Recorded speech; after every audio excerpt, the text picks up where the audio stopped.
In today's podcast, we're going to look at your core purpose. Your core purpose are those things that you do that only you can do. And we need to be able to win the war on time and emotional management. And so core purpose is the tool that we're going to give you guys to be able to manage and overcome time and emotional energy. Because who knows, it's one of the hardest things to tackle. Now, we're going to split this into two different sessions because we don't only want you to hear the information, we want you to be able to outwork the integration. In the first session today, we're going to look at your time, the categories of time, and then we want you to look at your mindset towards time. And then in week 2, we're going to look at the core purpose, where we actually break down what a core purpose looks like, what your core purpose is, and how you integrate it into your calendar. This is going to be an absolute game changer for anybody who wants to win the war on time and emotional management. Why? Because the most successful organizations and leaders don't have more time, they just manage it better.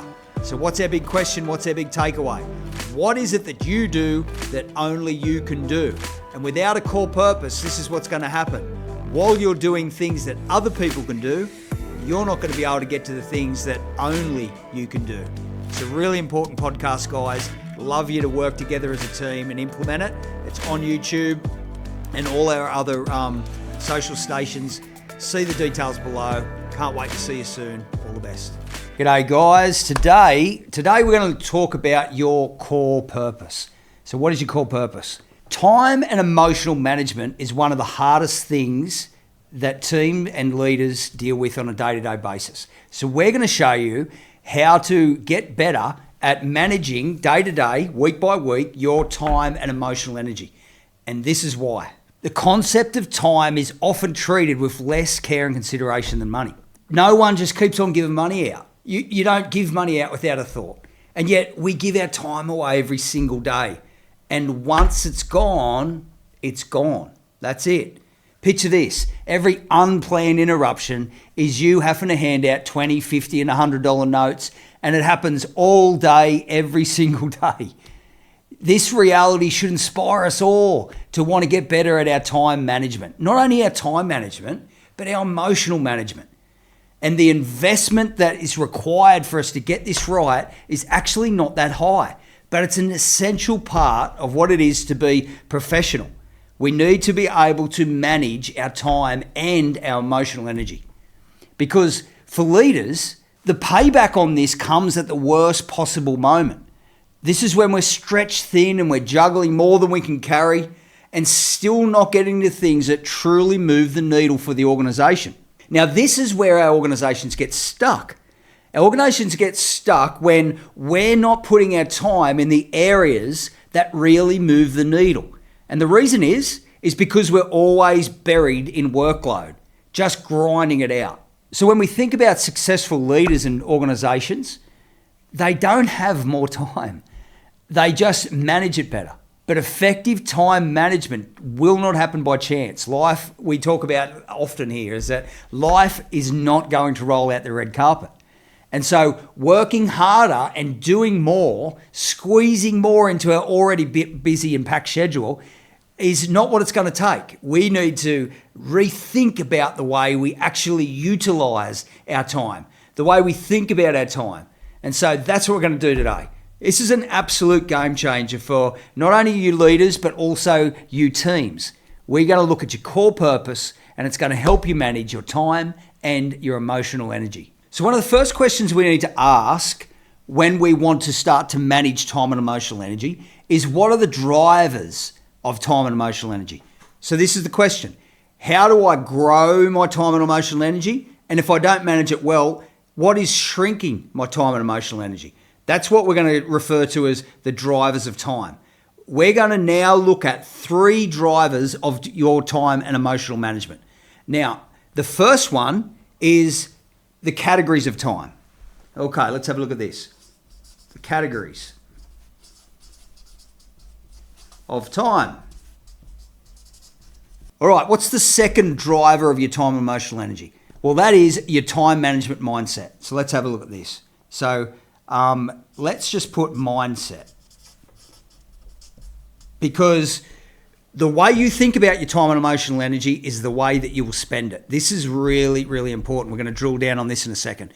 And then thirdly, when we're thinking about the effective drivers of time, whether or not you're growing your time and emotional influence or whether or not it's shrinking, your third category is your core purpose. Now we're gonna unpack this all today. Are you as excited as I am? I hope so. All right, let's get into it. So, 3 categories of time. They are this: the time you spend, the time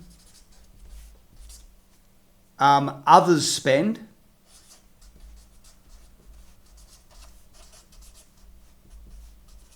and lastly, we have the time that you invest. Okay, let's get into this. So the time that you spend. So what is the time that you spend? The time that you spend is the direct and immediate payoff of task and job completion. These are your roles and responsibilities based on your position and your role. And so it's different, of course, for every different position. It's certainly different for leaders than it is for team members.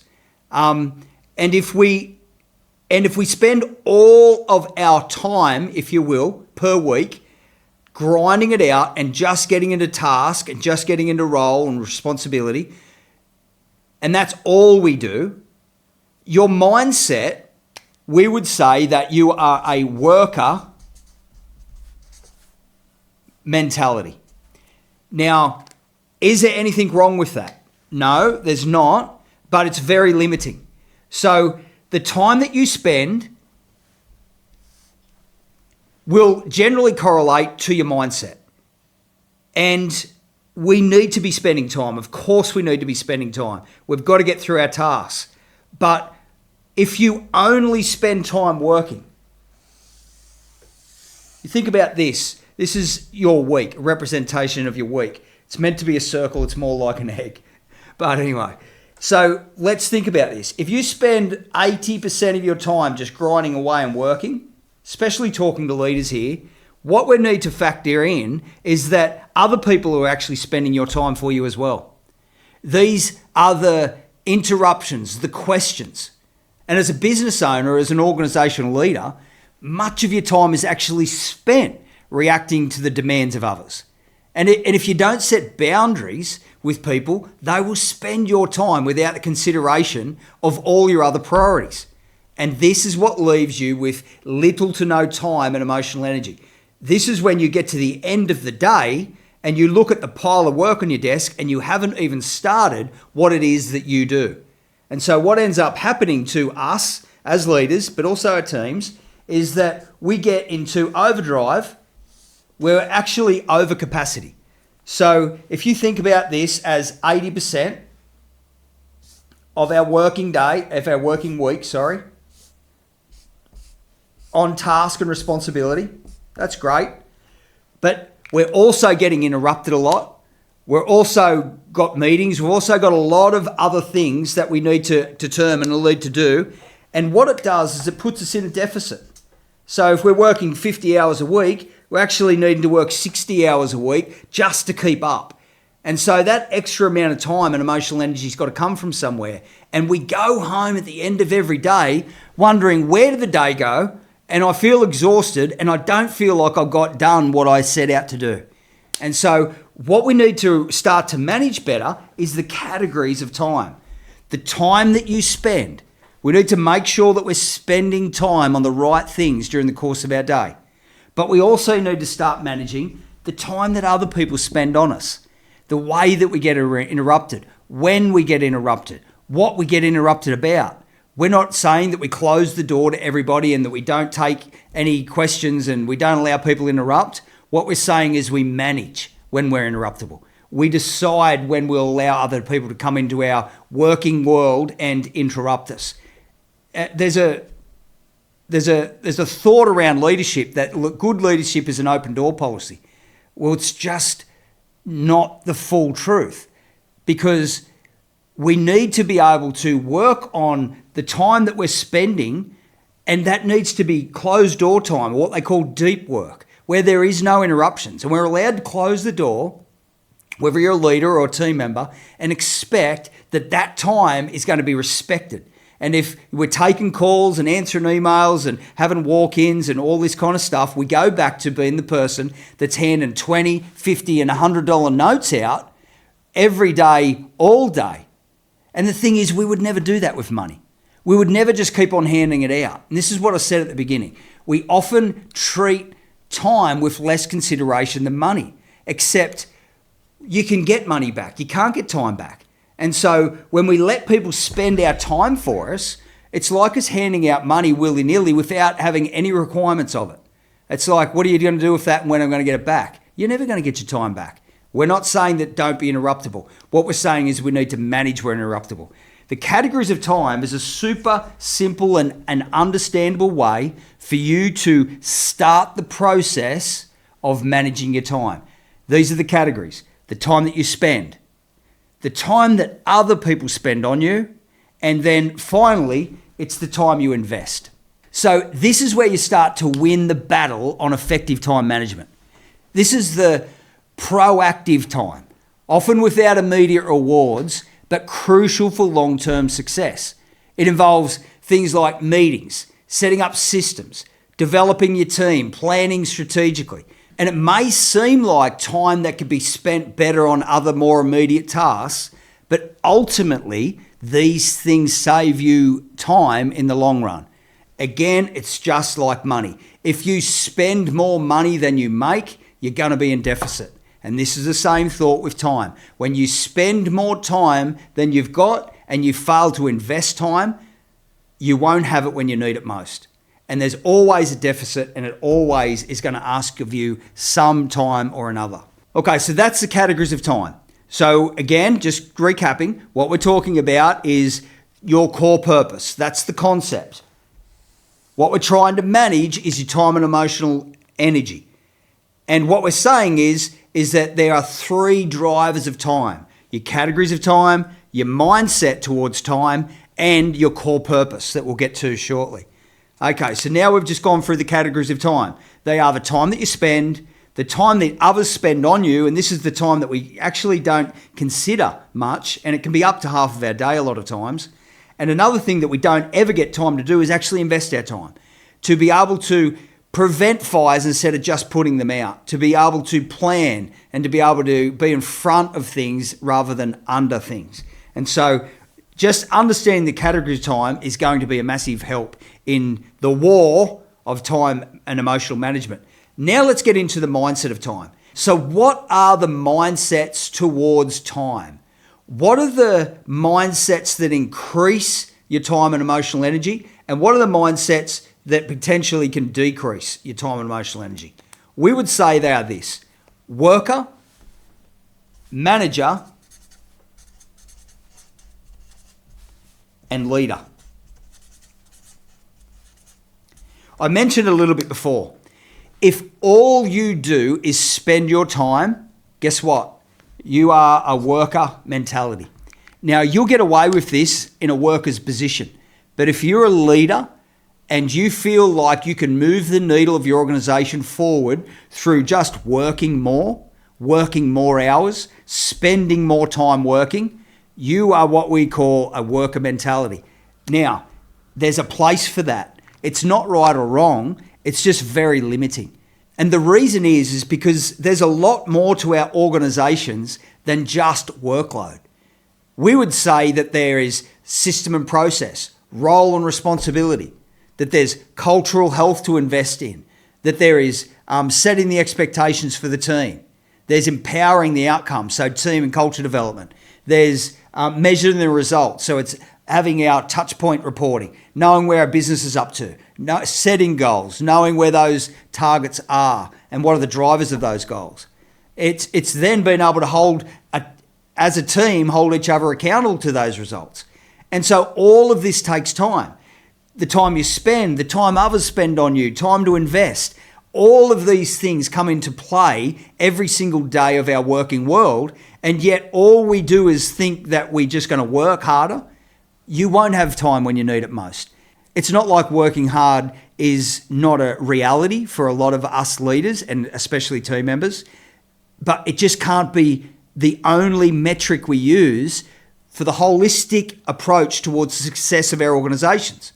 Because what we also need to do around time management is we also need to manage our time, and we need to lead our time and the people that we work with.